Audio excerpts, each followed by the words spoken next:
One of the most frequent questions we get when producing this show is how can you guys get connected with the key institutions and or providers needing their technology? Well, I was lucky enough to get connected with Dr. Lee Schwam from Massachusetts General, an insanely accomplished physician who wanted to convene a panel on exactly that. So please join me in welcoming our next panel to the stage.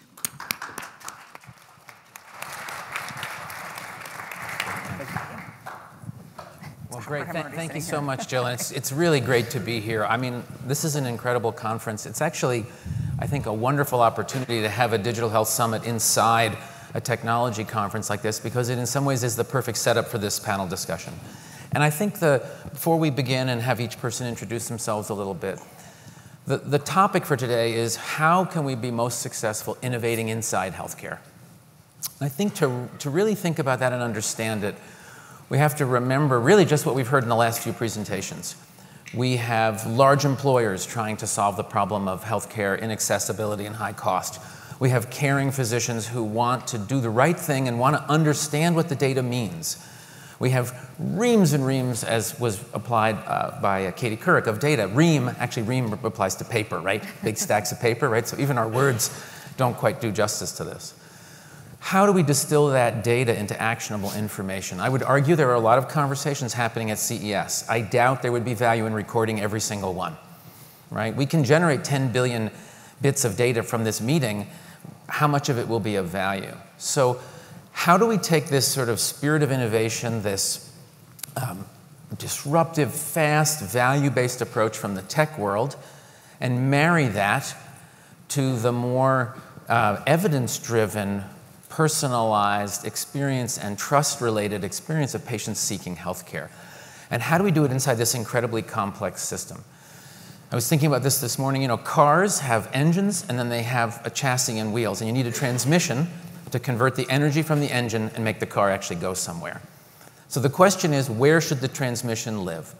Should it live inside healthcare, traditional healthcare, with healthcare providers coming up with the key questions that need to be solved, diagnosing the problem, and then going out and looking for tech solutions? Should it be technology companies coming up with amazing products and then handing them and injecting them into healthcare? Or is the best solution somewhere in the middle? Is that middle ground tech companies hiring doctors and nurses and pharmacists?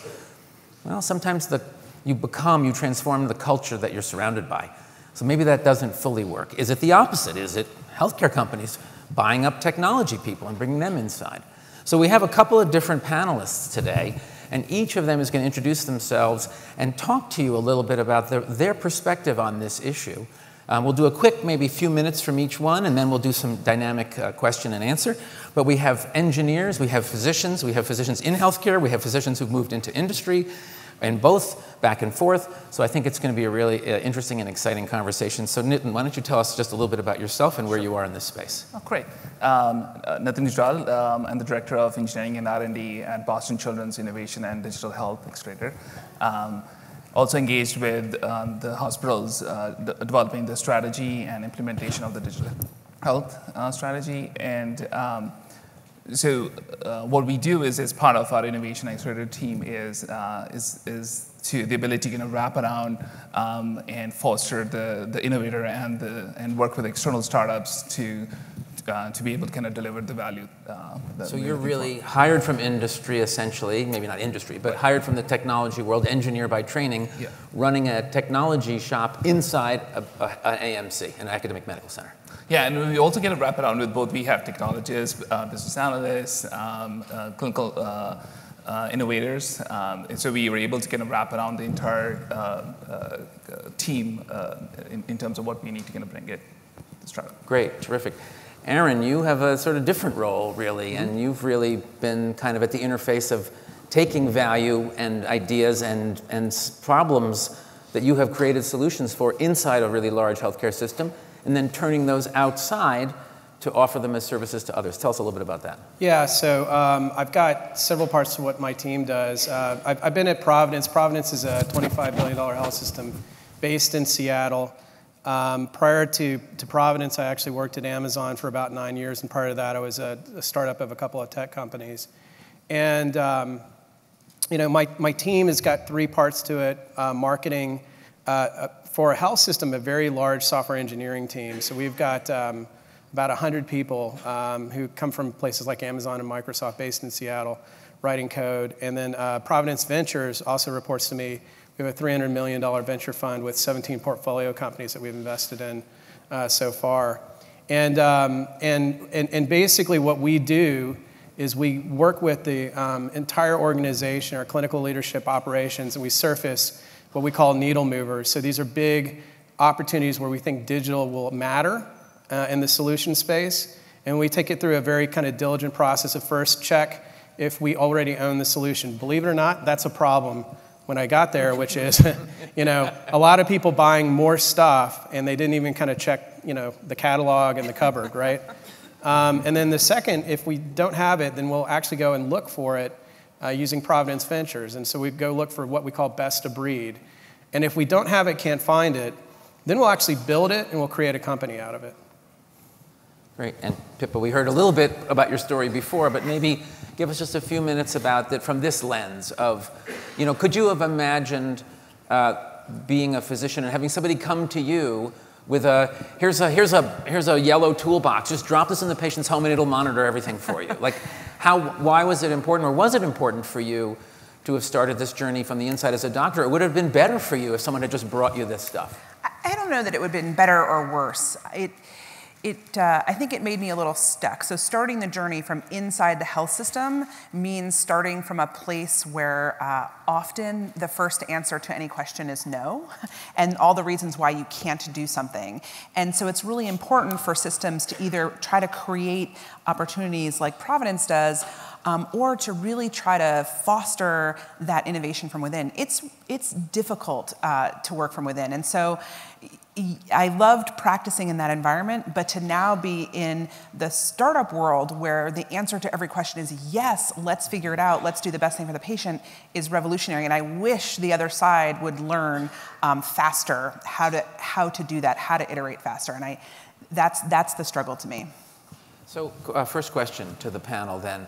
How do we, given the really different structural, not just cultural, but structural boundaries inside healthcare with heavy degree of regulation, intense focus on privacy, and also a need to essentially take all consumers. You don't get to say, I only want to talk to someone who can spend $700 on a wearable. You have to talk to everybody, versus fast, disruptive, new ideas coming out a mile a minute. How do we figure out how to get healthcare systems to be open to that kind of disruption so that we don't end up with a completely separate healthcare system growing up outside and fragmenting the care that already is so fragmented? Nitin, thoughts? Yeah. I think what I have certainly kind of found with the technology background and coming into healthcare from a different perspective is that healthcare systems are risk averse. The core premise is that they will consistently use technology, they're not averse to it, if it's evidence-based. So it needs to be proven. It needs to have either other customers or other value propositions that has been validated. So that in another aspect I feel is also the fact that even with different competing needs, there are only so many resources that are available for internally to be able to kind of do things. So it's inevitable that there needs to be a partnership with external kind of entrepreneurs, kind of bringing the rigor of being able to say yes, and yes, we can do things, is to be able to kind of bring that all together is the key thing. Now, I think they certainly, as what we do as part of the accelerator is there are opportunities that we have to find in terms of what is important for the healthcare system and what are and who are the partners that can work in that space. There is certainly value that a healthcare system brings in terms of bringing the clinical teams, bringing the necessary rigor that is value for the startup. Yeah, I was just talking last night at the speakers' dinner to one of our colleagues who works for a digital ventures firm, and he said, yeah, when I have a bad day, man, nobody dies. I get it, it's hard. And I think you're right, that some of that risk aversion is you know, if the delivery model reboots in the middle or fails to work or says, wait a minute, you know, I'm sorry, I can't process that request right now, that's sort of a never happen event, right? We don't want those events to happen. So that medical grade hardening of technology and software in particular, I think poses a lot of the origin of that no. Like, I have something that works, yes, it's artisanal, yes, it takes a lot of time, yes, it doesn't serve everybody well and it's way too expensive, but on the people I'm using it on, it works on many of them. So I'm willing to try something new if you reassure me that there won't be a disaster. That's exactly right. I think it's coming with safety at the fore, but also respect for the fact that that healthcare system knows their patients. And whether you're interested in the data, they know these people, and if you respect that and come forward with that orientation in mind, they may need help with understanding how to get at exactly the problem they're trying to solve, and you can offer that to them. And I think that's very valuable. But I think if you come with that respect at the fore and not with, but ours is the best, because guess what? The healthcare systems get pitched all day long by a lot of garbage, please excuse me. Yeah. And so really to stand out from that is putting the patient at the center. And I think I want to get to this issue about this sort of hype, right? You know, how do you cut through the hype? And it's not just tech that's pitching hype, it's pharmaceutical companies, it's, you know, patient care management solutions. I mean, it's everything all the time. But I think we have to remember also, healthcare is not one giant, you know, monolith either. There are academic medical centers that have relatively favorable balance sheets and money to invest. There are community hospitals that are basically just on the edge of bankruptcy. And each one of those is in some ways a bit of a silo. Aaron, you deal with all different levels of these sort of healthcare consumers, organizations as consumers, essentially, when you're trying to launch these products externally from Providence.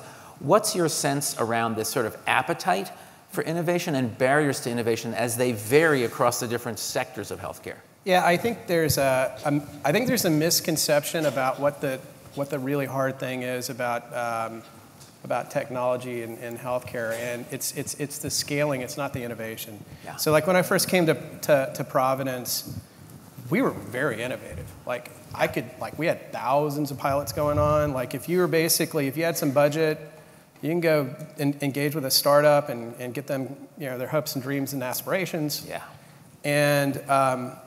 And so, you know, I sat there for about a year, you know, digging into it, and I said, this is never going to scale. And so the problem with healthcare is that we've got such massive opportunities. We are not sharpening the edge on a fine sword yet. Yeah. We are working on some very basic things relative to other industries. I mean, let's just level set. We're one of the few industries in the world that's actually gone backwards in productivity over the past 10 years versus everybody else. And a lot of that is because of the difficulty around. I promise I'll finish my notes. Yeah. I mean, and it's one of these things where it has to do with technology adoption. And when people ask me, like, what's the big difference, and when they're coming from tech into healthcare, I said, yes, there's regulation, but that's an algorithm, right? There is, patient safety. Well, there's a lot of safety issues that you got to basically deal with within tech, right? The big issue is it's a very complex services industry that is operated by humans necessarily. And so the big difference between when I came up with a product at Amazon and deployed it is once we got the product done, the thing that executed it were machines. And they didn't have concerns or qualms, or there's no change management with a server farm, right? But you have to, like, when you're basically getting physicians on board with something, because of the concerns that they have around patient safety, because of the concerns that they have around, you know, how's it changing their workflow, there's a lot of kind of change management around it.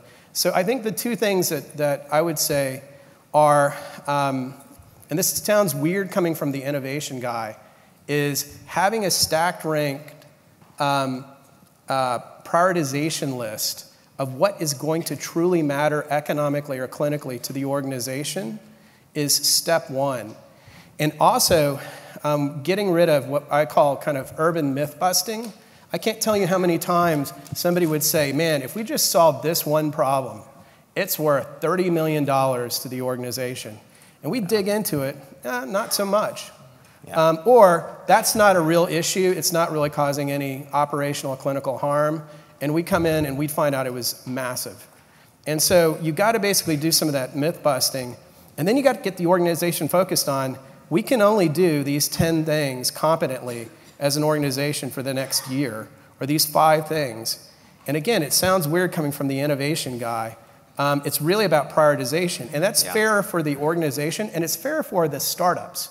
Yeah. Because the startups get caught up into the thing of like, they will come in and pitch me, and it's usually, if it's somebody from outside, from technology coming into healthcare, they've had some sort of personal experience, and they think that that is the vector to change healthcare.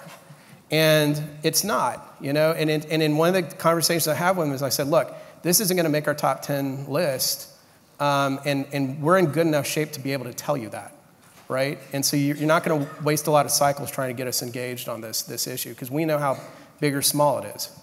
Yeah, I mean, I think you bring up another really important issue, which is, and a lot of this is happening in AMCs, where there's this sort of a door that's open for innovation. To a certain extent, AMCs are in some ways almost like a WeWork space with 1,000 little companies, right?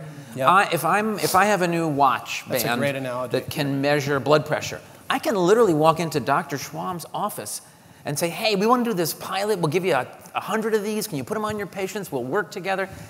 That's never going to scale. Yeah. And it's in some ways, it feels like a real progress. Maybe it feels like progress when you're pitching success to your investors, but it's not actually progress, because as you pointed out, I can list 1,000 pilots that never went anywhere. Yep. And I can list probably 30 pilots that went somewhere, but no one had budgeted anything in relation to the operational support necessary to scale, and they weren't on the priority list. I mean, just to like pile onto that comment, we did a market scan in our best of breed look, right? We first checked we didn't have it, then we went to best of breed, did a market scan, 50 competitors in a space that was 5.5 years old. That should never exist. And like, that doesn't happen anywhere else in technology. A space usually whittles people down pretty efficiently, like 2 or 3. And what is happening is they get just enough traction with a few health systems, but they can never kind of get that critical mass in some of these areas, right? So anyway. So another big topic I want to talk about is privacy, or I would say maybe anxiety about privacy, and the issue around what's the right social contract for us to have with our patients. Should it be an explicit social contract that you are giving me data which I'm going to use for the benefit of mankind? Like I say, give me your DNA, and I have a biobank, and you sign a consent form that says, I'm going to give you my DNA and let you link it to my medical information to help cure diseases for other people like me. And I'm doing that consciously and willingly, and I've given you my assent and my consent. Is digital data, is that the right framework to think about digital data? I think right now there's a very loosey-goosey kind of feeling about who owns that data. Well, I acquired it. I mean, it's your body, but I measured it, so it's mine. So I, as a health system, can share it as part of my routine healthcare operations with a large, machine learning company, and they can have amazing advances in health. Where do you think we need to be with that social contract? How much of a firewall do we need to lay down so that our patients, when they're patients as opposed to when they are consumers of health and wellness products, feel that they can trust us? And do we need explicit consent, or do we really, is it okay to rely on what we've been sort of doing now? You have an interesting project going on where you've been thinking about smart speakers in patient rooms, and I'm sure that really pushed a lot of buttons in that space. Talk us a little bit about that. Yeah, no, certainly.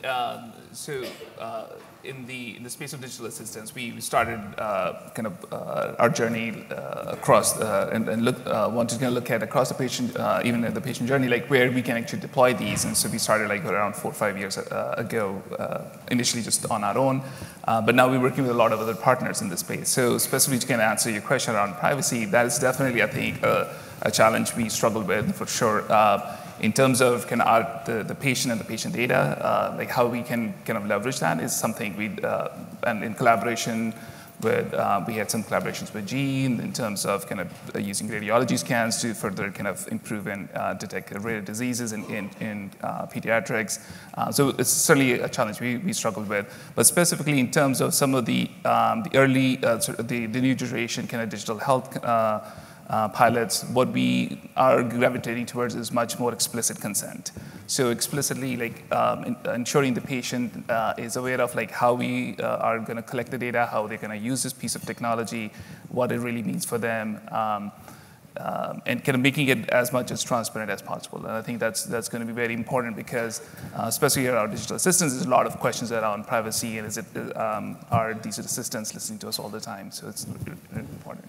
Pip, I want to ask you this same question, but I want to preface it by, I was at a meeting recently with a bunch of physician leaders, and one of them said something that it really made me laugh. He was talking about how, we are all talking about how important it is to put the patient in the center, but that's really hard to do if you're already sitting there.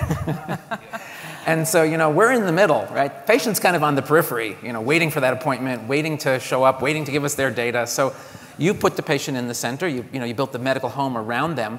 But as you pointed out, you're hearing a lot more stuff about that patient and their life than necessarily was anticipated. If the brother comes into the house while you're monitoring the patient and starts having a fight with his wife, and his infidelity comes out, or his HIV status, or whatever, that's now kind of part of your healthcare capture.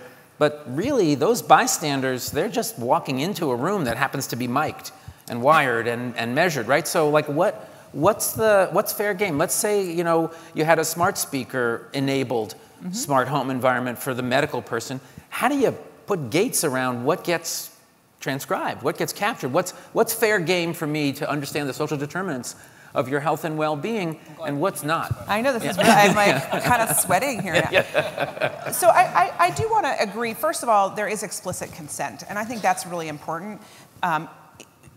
Truly, the data belongs to the patient. And yes, we want them to share it with us so that we can use it, but ultimately, that's at the center. For us, what we consider is what we're learning, hearing, finding relevant to the patient who we've accepted into our care, and is it going to have an influence on their clinical care?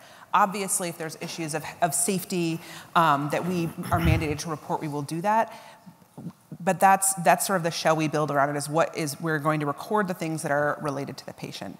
Now, that being said, we also, because we are being invited into someone's home, we make a lot of effort to engage the caregivers or family unit before we get there, because I think that's important. And sometimes it's those people who are like, oh, you're about to learn some things about me. At the same time, there is no better opportunity to understand patients and to get the story behind that utilization claims data that you had than to see, one of my patients whose son got, Domino's delivered every single night at midnight, and dad would just be munching on it. Well, guess what? There's your salt load, right? So it's important. I'm not going to deal with the son's obesity and his hypertension and his problem, but I've got some information that's really going to help me with that patient. Yeah, I think one of the challenges we have is that all of our structures, our regulatory structures, are even just like that social contract, did not anticipate the amount of data, and not just the data, but finally the computing power to actually analyze that data. Before, it just went past us, and we caught a few pieces in the air, and the rest just went by like a river. Now we can dam the river and really process all this information and data, I would say. I think that point is really important, because the difference, because data processing capability is so cheap now. Yes. It used to be. And requires no infrastructure investment. You can rent it. Hypothesis-driven approaches, to solving problems is what I grew up on. Yeah. And if you talk to the kids these days, it's not what they do. They just kind of look at massive data sets and they kind of say, tell me something. Let the data speak for itself. Let the data speak for itself, if you will. And it's because they're in a world where computing is easier, is cheaper, and that kind of thing. I grew up in a world where it's like, man, that's going to take a while, right? And so you've got to be really, really clear about like what's the endpoint you're looking for. Yeah. I think this is a huge difference. Yeah, and I think there's something really important in that concept of when the data speaks for itself. If the data is representative of the world, I'm okay. When the data is derived from 35 to 47-year-old Caucasian females with an ideal body weight wearing a Fitbit, and I'm going to apply that to my 65-year-old obese African-American hypertensive, now I'm getting worried, because unless you have enough sample in the machine learning algorithm to actually incorporate and not have that be swamped by, it's not enough to have a little, you have to have a representative sample of data. So I think, again, and that's where that no comes from, that big risk-averse, like, is this relevant to my patient? Now, let's be fair, most of the clinical trials have the same problem, and yet we apply that data, but we apply it with a filter, and we know what the hypothesis was.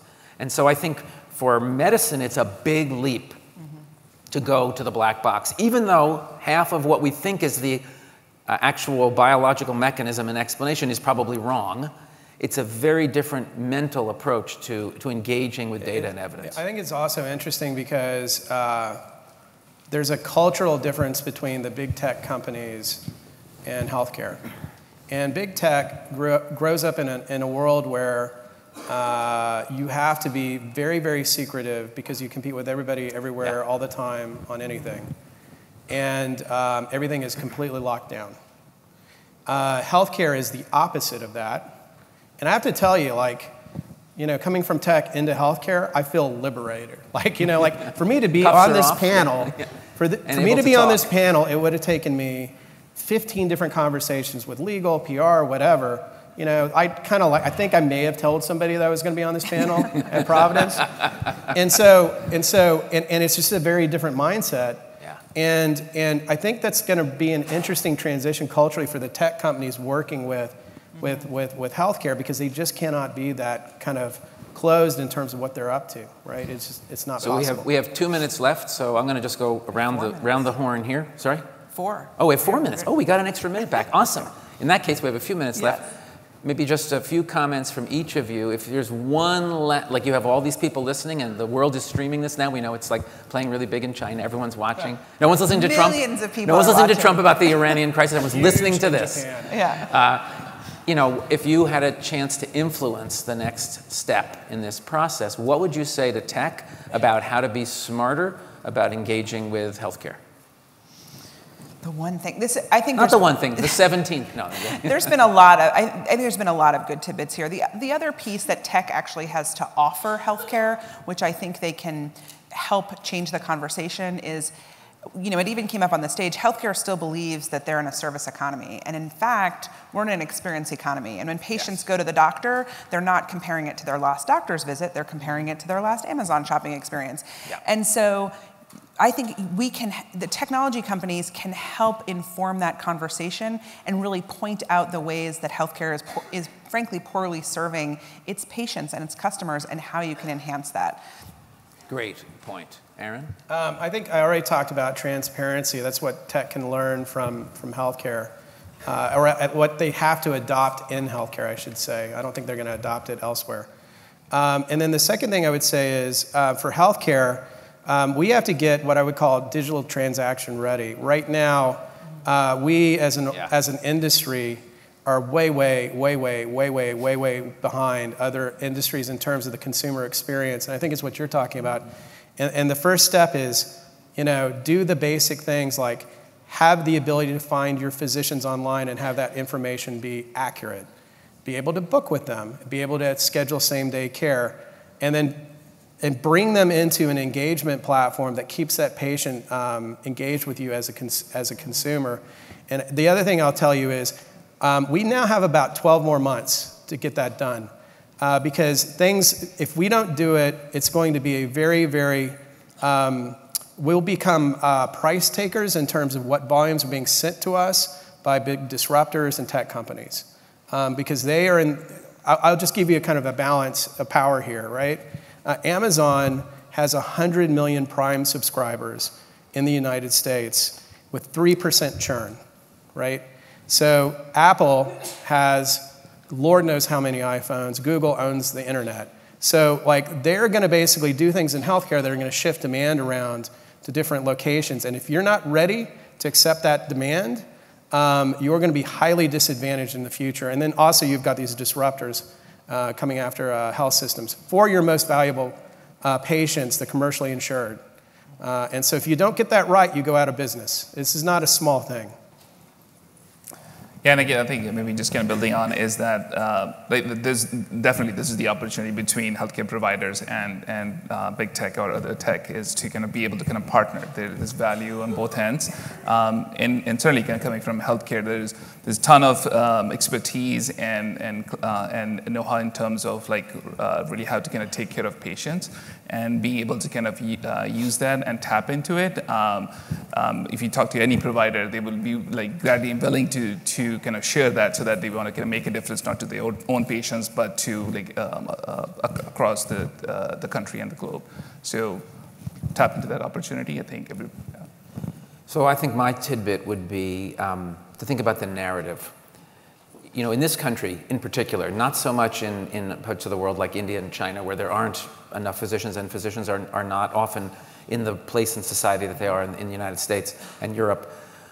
It's, the way we train doctors and the way we treat doctors is still like going to the high priest, going to the Oracle of Delphi. I go to a place where only they can interpret, understand, fix, save me, help me, cure me.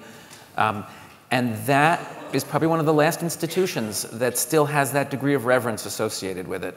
And we've seen every other one fall. So I think, okay, boomer is maybe what's happening to medicine now. And if we don't adapt and start speaking this new language, I think we run the risk of irrelevancy and being upended by healthcare just getting born again somewhere else. Great. Thanks, everybody.